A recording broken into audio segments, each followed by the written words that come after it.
once again is about to build up for D23. Of course, a lot of people are anticipating a lot of different things. I also have my own anticipations, and that's what this video is about.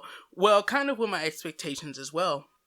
So my first anticipation out of 3 is actually that I want to see Riku and Kairi. Why do I want to see these two different characters? Of course, we haven't seen them yet. Not in any type of official drawings, not in any type of official kind of like reveal.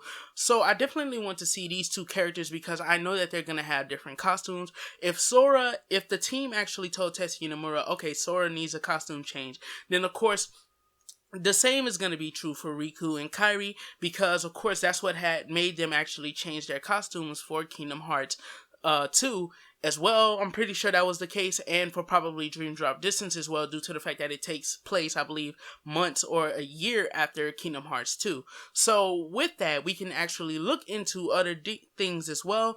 And my second anticipation is actually New Worlds. Now, this is a very, very obvious one. New Worlds is something that everybody wants to see. Some people are projecting we'll see a Star Wars world due to the other content at D23. Anaheim is going to be completely Star Wars based when it comes to the video game part of D23.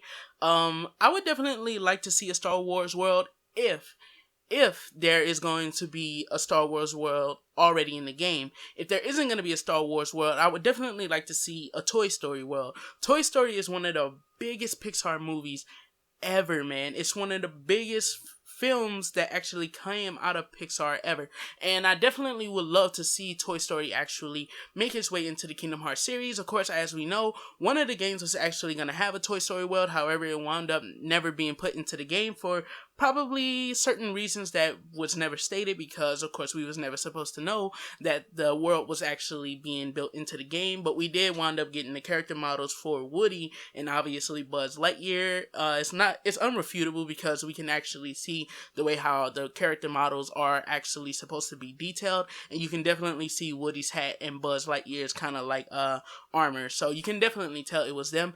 And maybe they were just gonna be kind of like summons, or maybe they were gonna just be like a special world. However, I would definitely like to see a Toy Story world. I would like to see, like, probably at the most, if it's in a trailer, a minute of gameplay inside of this world to where we actually get to see what's going to be going on. And if not gameplay or a trailer, if not in a trailer, I would love to see kind of a live stream that exposes, like, certain things and certain aspects of this world. Now, a lot of people are also anticipating a live stream, and I'm one of those people. A live stream is something that I feel like we really need right now because of the fact that we want to, everybody wants to see how far this game has actually come when it comes to development. Of course, last year we heard that Tetsuya Nomura had actually left the Final Fantasy 15 team to actually go ahead and get on board with the Kingdom Hearts 3 team, so that way they can make the game as quickly and as swiftly as possible while still keeping the quality of the game high. Now, we also know that the team has also doubled in size, I believe, by about 3 times, and we also got to hear from Roy Connolly, the meme man himself, Roy Connolly, Master Xehanort. We actually got to hear that, of course, the Disney animators are actually, a team of Disney animators, let's put it like that, are actually helping the Square Enix team, or the team that makes the Kingdom Hearts games. They're actually helping when it comes to animating the cutscenes, if I'm not mistaken. So these cutscenes for respective worlds. So these cutscenes are actually what's going to be coming out, and we actually got to see the cutscene thing when we actually got to hear young Xehanort talking to young Ericus, and when they showed their faces, they looked like they were inside of a fucking Pixar movie. So that's pretty much great news. It just helps with the whole idea that they can finish up a lot quicker. Now, inside of interviews, we also had Tetsuya Nomura talking about how far the game was coming along, and he never actually stated anything about the cutscenes, and it could just be because the cutscenes aren't really made and like set in stone for what cutscenes are actually going to be going into the game and what they're actually not going to be putting in. Probably something with the writing and stuff like that. They don't want to expose too much of that. However, I definitely feel like he didn't say anything, probably because they have all of the cutscenes not necessarily finished, but they have all of the cutscenes basically being worked on right now. Now, with the different respective teams that's going to be working on their type of movies, if I'm not mistaken, I believe that's how Roy Connolly actually put it out there, that or made it seem, or had it to where you can interpret that different teams from Disney and the animators and animated animation from Disney Animation Studios are going to be working with Square Enix to actually get the best quality out of kind of the cutscenes as possible.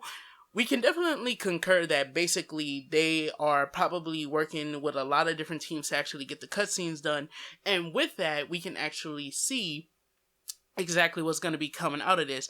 Now, I noticed that if you notice that I haven't actually mentioned anything about kind of a release date inside of these three anticipations, and that's because I feel like a release date will come when it comes. I'm definitely not one of those people that's riding the whole idea that, oh my god, this will be it, this will be it, this will be it, this will be when we get the release date. If anything, I agree with the Gamers Joint when he said in his video talking about it that it's going to be at the Japan Expo, especially with the way how Kingdom Hearts games have worked in the past. If there's no plans to change the whole idea of Kingdom Hearts games coming out in Japan first, then nothing, I don't believe, is going to change with Kingdom Hearts 3.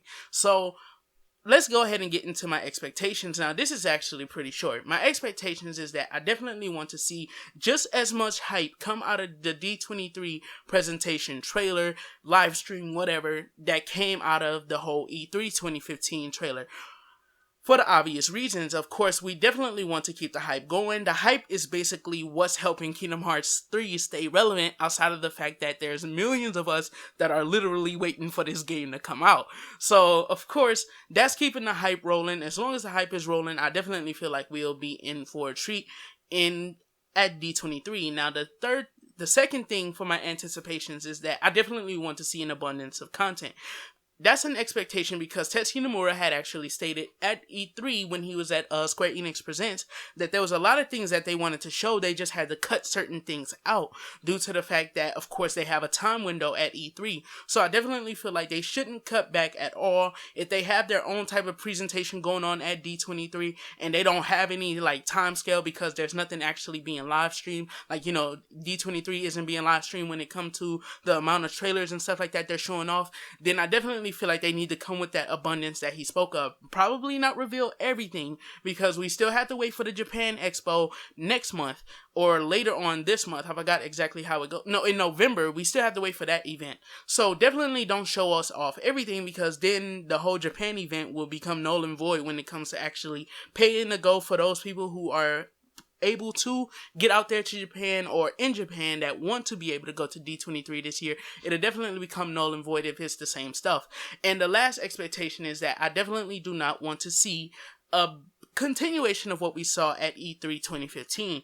Now, this is not me knocking the content. As you know, I was hype as hell, and I'm still hype as hell from the trailer that we actually saw. I don't watch it in rapid succession anymore because of the fact that, of course, I get to see it a lot when I actually make these videos, so I don't watch it like that anymore.